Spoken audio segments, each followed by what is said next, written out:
गणपती बाप्पा मोरया, मंगलमूर्ती मोरया। नमस्कार मंडळी, कसे आहात? बरे आहात ना?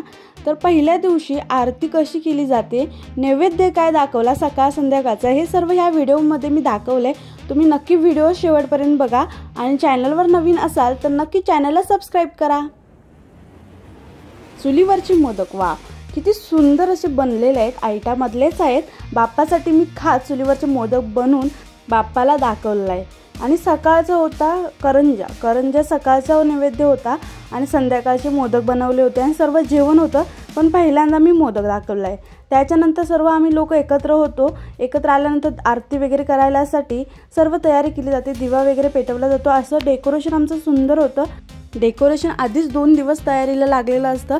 डेकोरेशन खूप उत्तम झालं होतं आणि मस्तच असं दिसत होतं। आणि ज्ञानेश्वर रूपातील आमचा बाप्पा होता। संत ज्ञानेश्वर रूपातील ही मूर्ती खूप आकर्षित वाटत होती। बघा, हा सकाळचा आहे नैवेद्य करंजा केलेला आणि सकाळची पण आरती असते आणि संध्याकाळची पण, म्हणजे रात्रीची असते।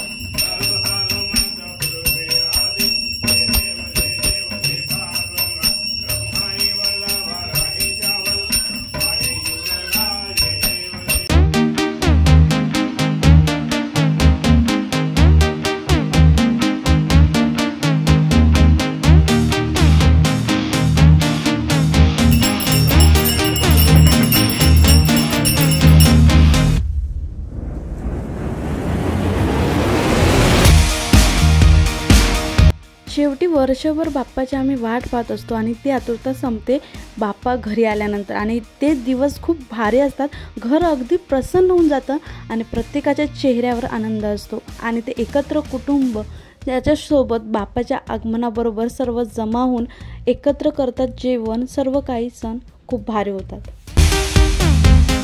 आरतीसाठी असा आमच्या काकाने लुक केला होता आणि त्यांच्याशिवाय आरती आमच्या अपूर्ण आहे, कारण ते मुख्य असतात आमच्या आरतीसाठी। म्हणजे घरातल्या सर्व आमच्या हौशी असतात, पण जास्त आमचे काका आहेत। छोट्या भावाने थोडा तबला वाजवण्याचा प्रयत्न केला होता, म्हणजे कसा वाजतात हे बघत होता। आणि अशा पद्धतीने एकत्र कुटुंब असल्यामुळे खूप मज्जा पण येते आणि दिवस कसे लगेच जातात हे कळत नाही। तर तुम्ही माझ्या चॅनलवर नवीन असाल तर नक्की चॅनलला सबस्क्राइब करा।